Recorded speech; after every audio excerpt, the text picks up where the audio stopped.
What's up everybody, and welcome back to the channel. In today's video, we're going to take a look at the all-new Jeep Wrangler Rubicon 392. Big shout out to my friend John here at Feeney Chrysler Jeep Dodge and Ram. Shout out to him for letting me check out his personal Jeep for today's video. If you're looking for a brand new vehicle, contact him and check out all of their inventory. So let's get right into the Hemi powered Jeep Wrangler. And the model that we're looking at today is finished off in Apple Snazberry Pearl and has an MSRP around $80,000. Underneath the hood of this Rubicon 392, you're going to find a naturally aspirated 6.4 liter Hemi V8. This 8-cylinder pumps out 470 horsepower with 470 pound-feet of torque, and it's paired to an 8-speed automatic transmission. It sends all of the power to the full-time 4-wheel drive system, and with a curb weight around 5,100 pounds and running on a 21.5 gallon fuel tank, you can expect to get 13 miles per gallon in the city with 17 out on the highway. It tops out around 100 miles per hour and can do 0 to 60 in 4.5 seconds and still maxes out with towing at 3,500 pounds. The overall length is 188.4 inches with a wheelbase at 118.4. Height is 74.5 with width at 73.2 inches. Approach angle is 44.5 degrees with breakover at 22.6 degrees. Ground clearance is around 10.3 inches and then departure angle is 37.5 degrees. And then while the hood is open, this has Jeep's Hydroglide system. The functional hood scoop up top actually connects to a cold air intake. As you can see, that part connects to the air intake portion right there. And there's also areas underneath to let water escape. That way this truck can breathe in fresh, cool air without worrying about any water issues. And then moving to the exterior styling now, this color has an awesome design out here in the sunlight. It's more of a metallic pink with a deep pearl. Then you're also going to see some bronze accents with the 392 package, and we even get aftermarket wheels to match. We get the LED package, so you can see LED headlights with DRLs, and then the fenders even have LEDs all integrated into them. Has a really muscular and modern appearance. Of course, we get the classic 7-bar Jeep grille right in the center with some metallic gray trim all throughout each slot. Has a very familiar design. We get a modular steel bumper up front. You can remove these pieces that are not on it right now. Gives it a very cool design. And you can also see the LED fog lights down below. We get that bronze color along the metal tow hooks and then a skid plate underneath. The hood has that classic power dome design that lets you know there is something big underneath. The hood scoop itself also has a really good functional use, and of course it looks pretty sporty. And then on each side of the hood we get the 392 badge finished off in a two-tone trim with that bronze accent. You can also see the bumpers on the hood like every Wrangler. That way when you lower the windshield down, it has somewhere to rest. We also get Rubicon written on the side with more of that bronze and black trim. And these 20-inch wheels have a really nice look wrapped in a 35-inch tire. It really complements this exterior color. You can also see part of the Fox suspension up front with the shock as well as the coil spring, and you can see the solid front axle. I really like how we get the body color front and rear fender flares with plastic trim around them, and you're also going to see a trim piece behind that as well as Jeep Wrangler Unlimited behind that. You can see the exposed hinges of these doors and then rock rails down below, part of the Rubicon package. This Wrangler has plastic black for the door handles as well as the mirrors and the optional body colored roof. Has a really good design, really letting this color stand out. And then the overall side profile, this truck looks so cool, especially with the wheels, and this color certainly stands out. There's also a really sharp body line going from underneath the mirrors all the way into the rear towards these taillights. And then at the rear end you can see the LED taillights protruding outwards a little bit, more of the body colored on the back portion of the roof. And we get the full-size 35-inch spare back here with your backup camera right in the center. We get a metal rear bumper back here with all of your parking sensors, trailer hitches right in the center with the connections, and then we get a dual quad exhaust with an active valve, and then on the far left side we get another bronze tow hook. So there's a good look at the exterior of this 392 Rubicon Wrangler. This color looks stunning in the sunlight. It really does stand out, and you guys know I'm a sucker for bronze wheels. The combination just looks so on point. So let's go ahead, check out the remote start. If I lock the vehicle, double tap on the button, the Hemi's gonna roar to life. Yeah, that sounds pretty good. Nothing like a Hemi V8. So with this vehicle locked, I can keep the key fob in my pocket and just grab the door handle. It'll automatically unlock and we can check out this interior. The 392 Wrangler is gonna get a black leather interior, and you're gonna see bronze stitching and some silver accents all throughout it. We get black color along the door panel, and you can see the smooth black leather with the contrast stitching, grab handle up top, and a grab handle on the bottom side to help you when you remove these doors. We get a cargo net down below, then your lock, unlock, release handle, and mirror controls. Moving inside, we get all manual controls for these seats, and then you can see the smooth black leather with that contrast stitching around the edge. Has a pretty cool design to it. You can see it running up the side bolsters, and then we get Rubicon 392 in that same color, and some stitching on the headrest. We get a black leather steering wheel with perforated leather on the sides, that same contrast stitching, and then silver trim. And then now inside the 392, keeping my foot on the brake, we can go ahead and fire it up.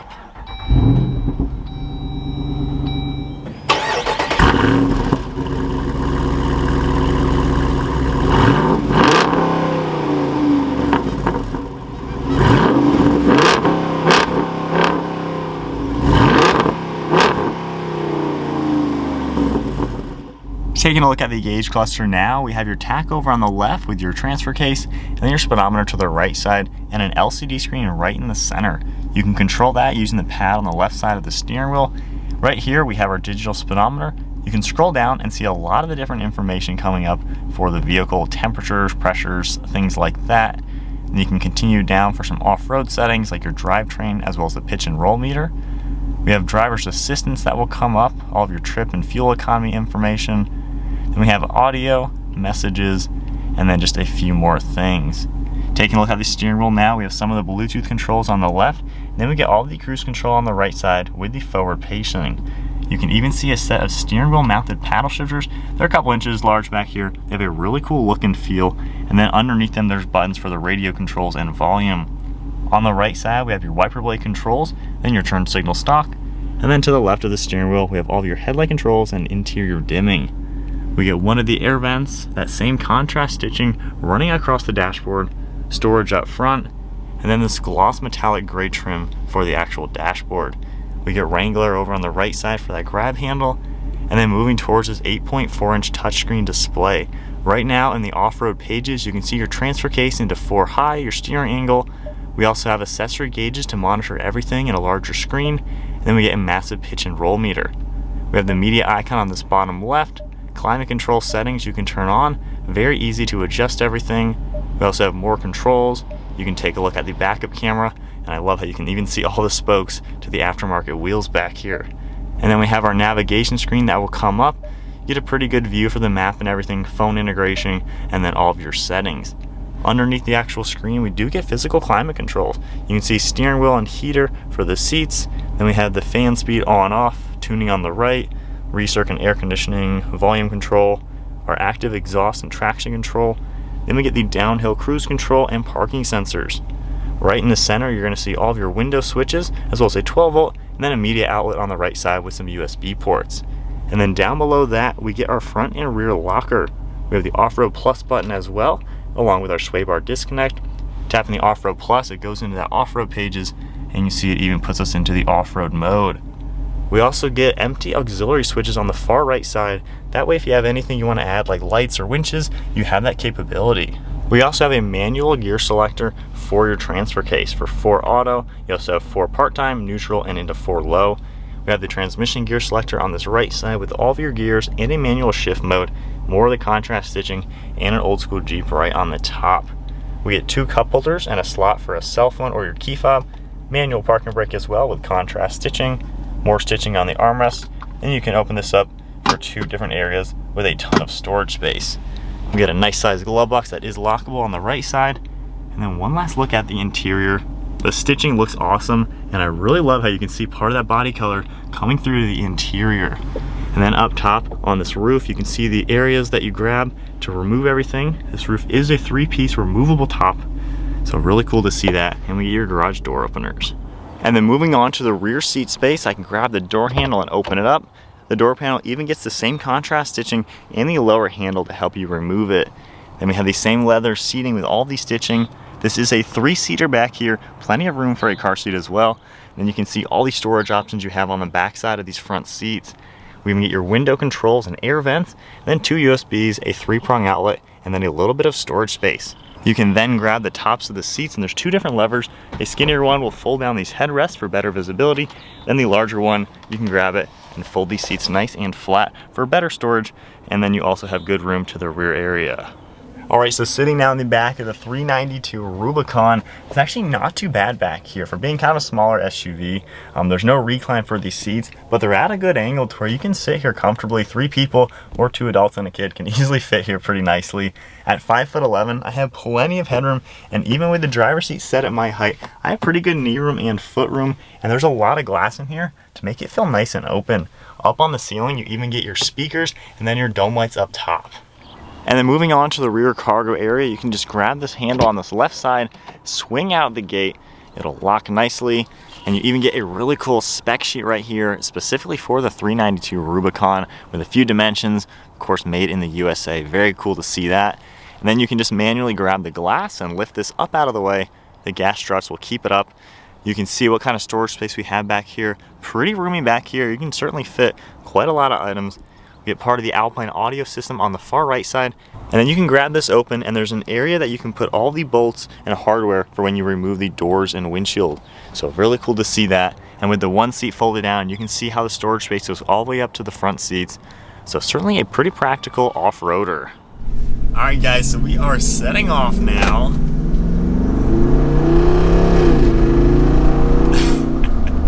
In the 392 Wrangler. So this thing is just super cool. I mean, honestly, the Wranglers have been around for so many decades, honestly. And when you slap a giant V8 in it and make it a 4-wheel drive full-time system, this is just a fun SUV. You have so many capabilities and just something to put a smile on your face. Gosh, the Mopar's motor, man, that is one of the best V8 sounds ever. It just sounds so good. So let me tone it down a little bit. Let's talk about some normal driving. We're on a really bumpy, pothole-y road right now. It's pretty decent. You know, the Fox shocks obviously are going to do a great job off-road. That's what this is all about. But when you're on a bumpy road, you know, it's fine. It absorbs the bumps pretty well. You can feel everything. We're kind of shaking a little bit, but really not too bad. Getting onto a smooth road now, nice and comfortable. Let's do our cruise control. We have the forward collision and everything.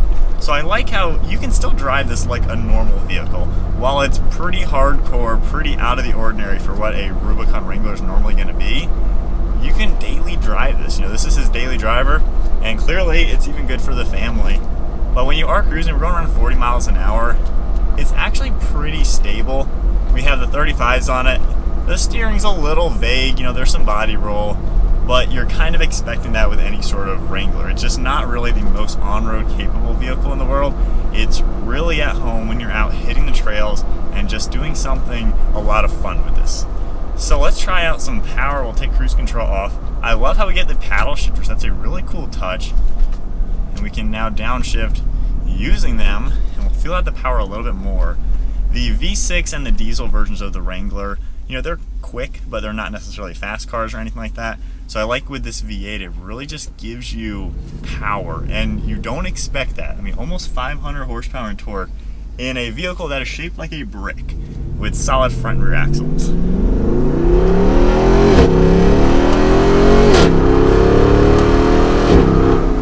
Wow. That was about half throttle getting up to 60.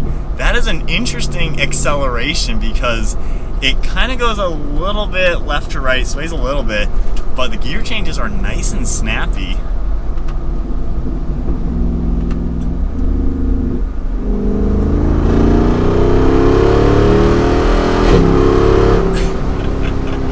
This is actually like pretty darn fast. I mean, it may not be the fastest vehicle in the world, but for the shape of it, for the suspension, and for what it is, this is quick. And it really, I mean, I can't hide it. It really puts a smile on your face, and it's just so cool to drive. Who would have thought slapping a V8 in one of these would just turn it into something completely out of this world? But then back to some normal driving, because I love the view out, especially with this color. You can see all of the color on the hood, the 392 logo. Visibility is pretty good. The fifth tire back there kind of obstructs the view just a little bit, but I'm not gonna lie, you can pretty much see everything that you need. Hitting the brakes does a pretty good job. do a 3-point turn on some gravel just to do a little bit of trail driving in this. But this vehicle is so capable. When you're off-road, I can see the fender. I mean, I can easily pinpoint this and turn it around. Backup camera does a great job. And you can see your fender flares in the side mirrors too. And steering's pretty light as well. So then switching over to the point of view, let's check out another acceleration.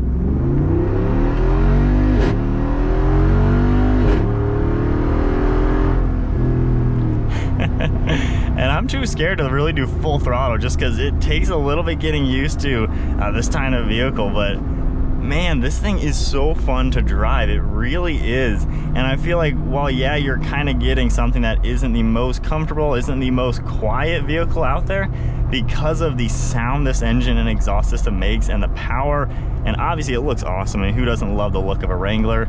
I feel like the sacrifice for some of the daily driving characteristics for just such a fun, capable vehicle are totally worth it. I would absolutely not mind owning one of these. It really is a cool vehicle to drive. And I like how, since we have the upgraded axles with this package and the real horsepower and torque comparing it to the other engine options, you really do have a good recipe for a capable vehicle. You can get unstuck. You know, you have a lot of power to send to the wheels. You're not going to be bogging your engine or anything like that. All right, let's do a little bit more gas. All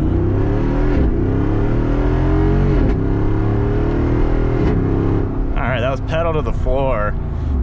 Yeah, this thing is awesome. I genuinely love it. It really does put a smile on your face, just the way it is. The character you get when you stick a V8 in this type of vehicle is just so cool. But to be quite honest, when you do tone it down, you know, stop flooring it all the time, it can tone down enough and kind of drive like your typical Jeep Wrangler with the exhaust valve, with it open. I mean, it's got that muscular grunt to it. But then when you close it, it kind of tones down to where it's not that bad. So I think that is then it, taking a look at this awesome 392. Hope you guys enjoyed today's video. Once again, huge shout out to John and Feeney Chrysler Jeep Dodge and Ram for providing this vehicle for today's video. Definitely check out the website linked down below and contact John for your next new vehicle. So anyways, hope you guys enjoyed today's video. I will see you in the next one.